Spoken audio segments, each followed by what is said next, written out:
People all over the state, including on the Connecticut shoreline, remembering Dr. Mel's life. He suffered from multiple myeloma and often reached out to people at the William Backus Hospital in Norwich. Hospital officials, just like so many of you, have memories of how Dr. Mel touched those lives. He spoke twice at Cancer Survivors Day, and the reason he spoke twice was he was such an inspiration to the cancer survivors that attended.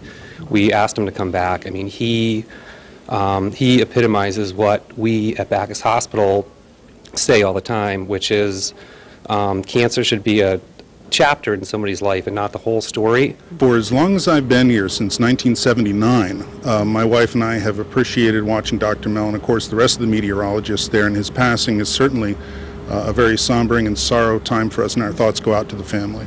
I liked him as a weatherman. I thought he was outstanding, and I'll probably miss watching him. My neighbors and friends always had something good to say about him whenever the topic came up, and many times they would quote him. Dr. Mel said, and so it was part of the neighborhood, part of the family in a way, and will be missed. Coming from down south, because I'm from down south, coming from up north is, was very different. So he I could just tell that he was a good man, and he had a very good heart. As soon as he got to the parking lot, everybody knew Dr. Mel, and he couldn't get from the parking lot to the speaking engagement because he would take the time to talk to everybody, sign autographs, and just everybody knew and loved Dr. Mel. Everybody knew Dr. Mel. That'll do it for News 8 at 5:30 now. For a look at the news at 6, we'll send it over to Keith and Ann.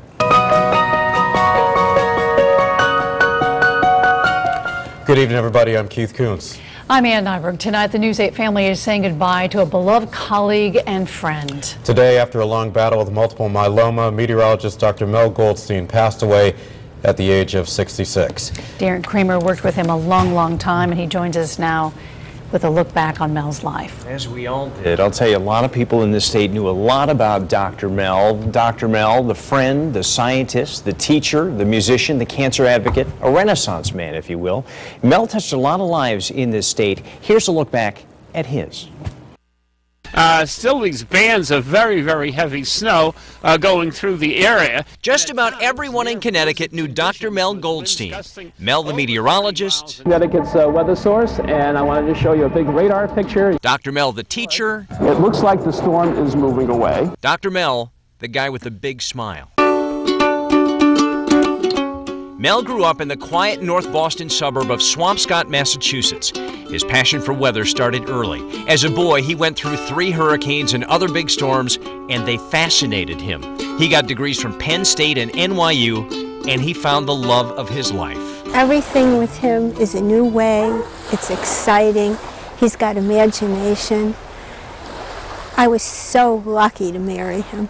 In the 70s, Professor Goldstein created the meteorology program at WestConn and built a state-of-the-art weather center.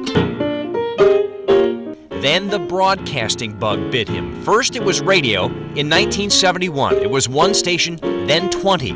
Then came television, first an all-news cable station.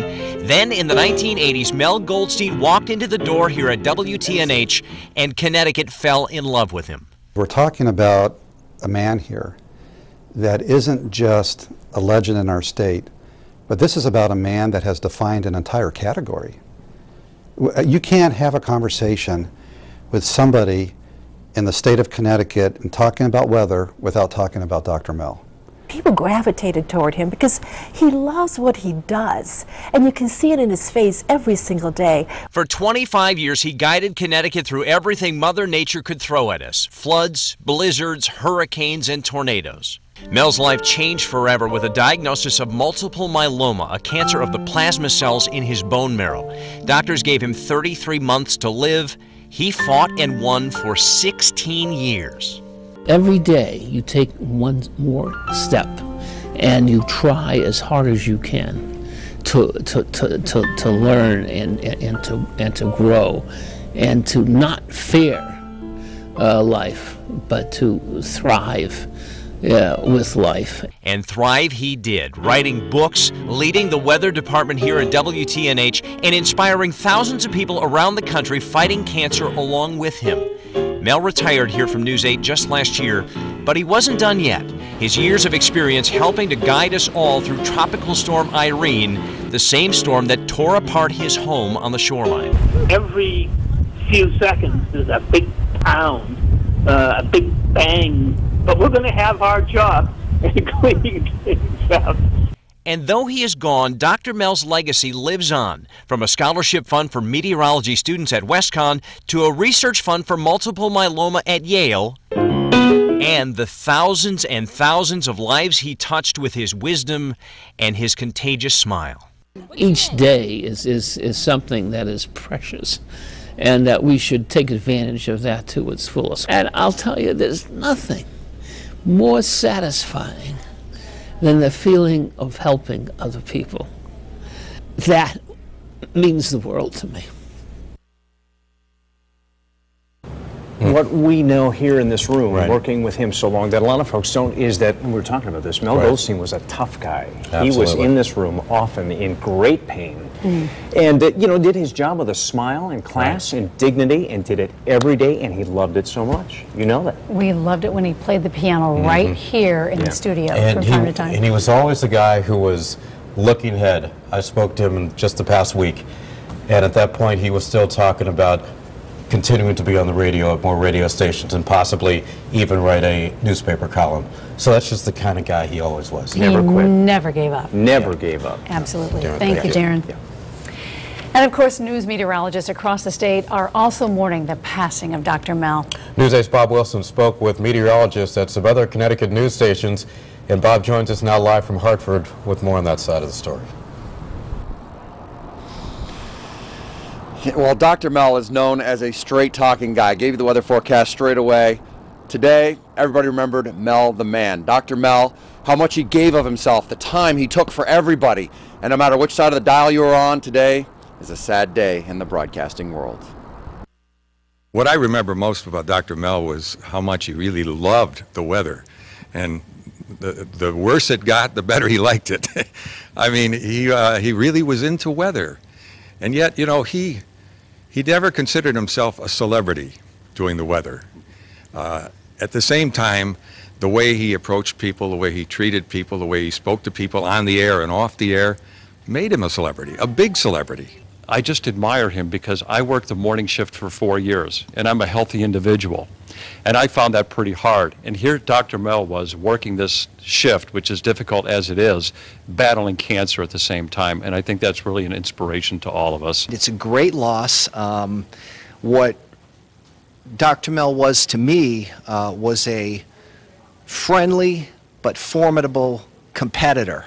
I'll miss his competence. I'll miss his friendly demeanor.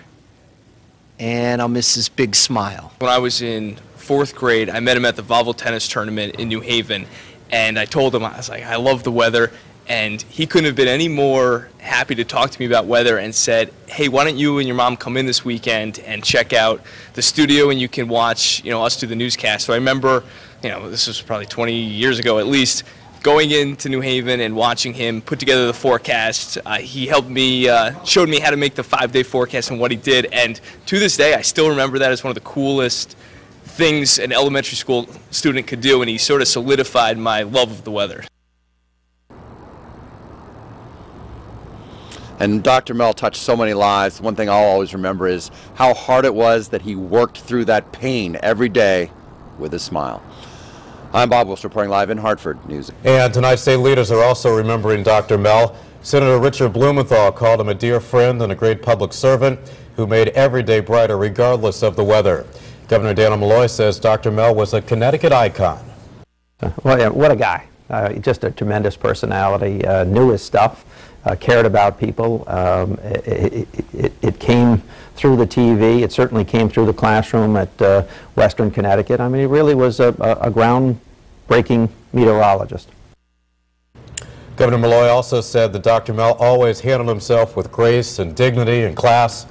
The governor also said Mel always made sure the people of Connecticut were prepared for any dangerous weather on the horizon. And so funeral arrangements have now been made for Dr. Mel. Services will be held this Friday morning at 10:30 in the morning at the Robert E. Shore Funeral Home in New Haven. He will be buried later at a service at a cemetery in Clinton.